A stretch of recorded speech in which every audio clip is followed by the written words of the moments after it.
사랑하는 서울중앙 가족 여러분, 안녕하세요. 11월 2일 월요일 새벽 말씀의 시간입니다.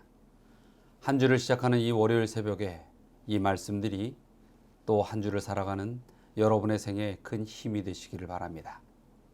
자, 오늘 우리가 통독해야 될 성경은 드디어 사도행전으로 넘어갔습니다. 어느덧 사복음서가 다 지났는데 아직도 사복음서를 다 읽지 못하셨다면 오늘 꼭 이 사복음서의 나머지 부분들을 통독해 주시기 바랍니다. 오늘은 사도행전 1장부터 3장까지의 말씀을 통독해 주시기 바랍니다. 사복음서의 통독은 끝났지만 아직 예수의 생애에 대한 말씀들을 다 마무리 짓지 못했습니다. 아마 오늘과 목요일까지 이 말씀들을 나누어야 될 것이라 생각합니다. 오늘의 말씀은 예수님의 순환주간 네 번째 유월절을 맞이하고 그 순환주간에 있었던 일들에 대한 두 번째 시간을 나누도록 하겠습니다. 자, 마태복음 26장 17절부터 19절의 말씀을 보면 유월절을 준비하는 장면이 나옵니다. 그리고 20절에 유월절 잔치에 대하여 기록하고 있지요. 그리고 예수님께서는 제자들의 발을 손수 씻기십니다. 그 후에 주의 만찬에 대한 이 사건이 기록되어 있고 그곳에서 배신자 가룟 유다를 드러내시는 장면이 마태복음 26장에서는 계속 나오고 있지요. 그리고 예수님께서는 그곳에서 송별에 관한 권면을 제자들에게 들려줍니다. 그리고 겟세마네로 이제 떠나가시지요. 그리고 베드로와 열 제자에게 경고의 기별이 마태복음 26장 31절부터 35절에 나와 있습니다. 그 이후에 몇 가지 예수님의 이 마지막 기별들이 성경에는 기록되어 있는데 참 포도나무에 관한 말씀, 또 박해에 관한 경고, 그리고 보혜사의 오심과 또한 이 마지막으로 예수님께서 제자들과 많은 영혼들을 위한 중보 기도의 내용이 요한복음 17장 1절부터 26절에 기록되어 있습니다. 그리고 겟세마네에서 그 예수님께서 기도하시며 하나님과 소통하시는 그 장면을 우리는 성경을 통하여 또 볼 수 있지요. 그 후에 겟세마네에서 나오시면서 예수님께서는 이제 폭도들에게 잡히게 됩니다. 그래서 요한복음 18장 13절부터 보면 안나스의 신문에 관한 기록을 볼 수 있고 그로부터 쭉 이어서 산헤드린의 밤 재판과 새벽 재판, 그리고 또 그 과정 속에서 유다의 자백과 자살에 관한 기록을 살펴볼 수 있습니다. 그리고 마태복음 27장 2절부터 보면은 빌라도의 첫 번째 재판이 나오고 또 헤롯 안티파스의 신문이 지속되며 빌라도의 그 후에 두 번째 재판을 우리는 보게 됩니다. 여기에서 예수님께서는 십자가형에 처해지게 되지요. 그리고 마태복음 27장 31절 또 요한복음 19장 17절부터 십자가로 가시는 그리고 십자가에 못 박히시는 예수님의 모습에 대한 기록이 있습니다. 그리고 그 후에 장사되고 또 무덤의 파수에 관한 말씀을 마태복음 27장 66절까지의 말씀 속에서 우리는 살펴볼 수 있습니다. 정말 예수님께서 겪으신 이 순환주간의 일들은 예수님의 그 마지막 사역 속에 십자가를 준비하는 그러한 삶의 모습이었고 또 힘겹지만 결코 피하지 아니하시고 감당하시는 예수 그리스도의 구속의 사랑을 우리는 느낄 수 있습니다. 여기서 볼 때에 그 최후의 만찬의 이 장소에서 예수님께서 제자들의 발을 씻기는 모습은 참으로 우리에게 많은 감동을 줍니다. 그때의 그 세족의 예식이 다른 말로는 겸손 예식이라는 말로 표현되어 지금까지도 우리도 그렇게 행하지요.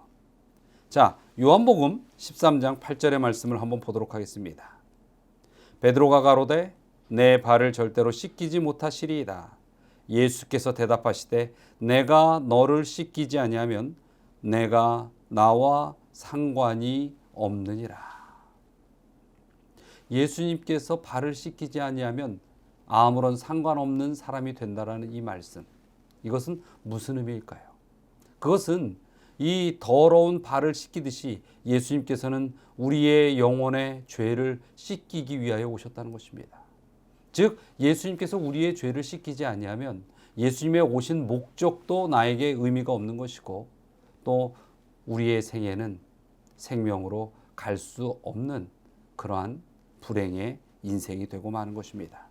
그러므로 예수 그리스도의 오신 목적대로 온전히 그 목적을 우리의 삶 속에 이루기 위해서는 우리의 죄가 제자들의 발을 겸손하게 씻기신 예수님의 그 손길처럼 예수 그리스도의 사랑의 구원의 손길이 모든 우리의 죄를 걷어가며 구원받아야 한다는 것이죠. 예전에 남아공은 이 흑인과 백인이 함께 예배를 드리지 못했던 그런 나라였습니다. 이 고난주간을 맞이해서 흑인 교회인 성시온 교회에서 세족식을 거행하는 일이 있었습니다. 그런데 그 자리에는 올리버라고 하는 백인 대법원장이 참석한 것입니다. 아니 흑인 교회에 백인이, 그것도 그렇게 지위 높은 사람이 왜 참석했을까? 세족식 시간이 되자 그는 마르다라는 흑인 여성 앞에 무릎을 꿇고 정성을 다해서 발을 씻겨 주었습니다. 모든 사람들이 깜짝 놀라 숨을 죽이면서 그 장면을 바라보게 되었죠. 백인 대법원장이 흑인의 발을 씻긴다는 것은 도저히 상상할 수 없었기 때문입니다. 발을 다 씻긴 올리버 대법원장은 사람들에게 이렇게 말했습니다. 여러분, 제가 발을 씻긴 이 사람은 내 집의 노예로 있는 사람입니다. 한평생 우리 아이들의 발을 씻겨 주었지요. 그래서 오늘 내가 이 사람의 발을 씻겨 주어야 마음이 편안할 것 같아 이렇게 한 것뿐입니다. 그는 이 일 때문에 대법원장 측에서 파면을 당했습니다. 그러나 그는 오히려 이제야말로 참으로 자유로운 그리스도인이 되었다고 기뻐하며 주님 앞에 감사했습니다. 백인 우월주의가 지배하고 있던 이러한 사회에서 올리버 대법원장은 자신의 신분에 개의치 않고 예수 그리스도의 섬김과 사랑의 정신을 실천한 그런 분이었죠. 우리가 이 땅에서 섬기지 않아도 되는 사람은 단 한 사람도 없습니다. 모든 사람이 우리의 진정한 섬김의 대상이 되어야 할 것입니다. 섬김을 실천하는 그런 하루하루를 우리가 살아가는 것 또한 매우 중요한 것입니다. 자, 발을 씻기신 예수 그리스도의 목적은 세종 예식에 대하여, 세족에 관하여 논하거나 연구하라고 그 모습을 보여주신 것이 아닙니다. 그 이유는 오직 하나입니다. 너희도 이렇게 하라고 내가 모본을 보여준 것이다. 참으로 우리는 주님의 이러한 겸손의 교훈을 따라 마음에 그리스도의 사랑을 품고 세상 속에서 겸손하게 아름답게 그러나 분명한 의지를 가지고 살아가는 승리의 백성들이 되어야 할 것입니다. 이 말씀들을 기억하면서 오늘 또 두 가지의 제목을 가지고 함께 기도하겠습니다. 첫 번째는 우리 한국연합회 지도자들을 위하여 기도합시다. 이제 한 달 후면 한국연합회 총회가 열립니다. 그곳에서 아름다운 지도자가 선발될 수 있도록 또한 기도하시고, 무엇보다도 5년 동안 수고한 연합회의 회장님과 그 임부장들에게 하나님의 축복이 함께하도록 기도해 주시길 바랍니다. 그리고 배상국 장로님, 배석주 청년 가정을 위하여 기도하시기 바랍니다. 다 함께 기도하시겠습니다.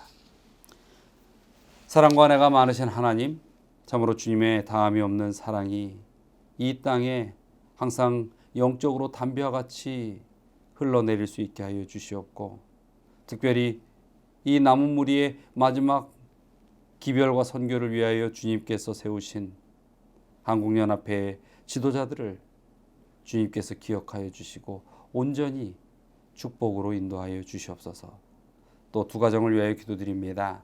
우리 배상국 장로님 그리고 배석주 청년 가정을 위하여 기도드리오니 그들이 삶 속에서 항상 주님께 영광을 돌리며 주님 안에서 모든 어려운 일들도 해결해 나갈 수 있는 축복의 자녀가 되게 하여 주시옵소서.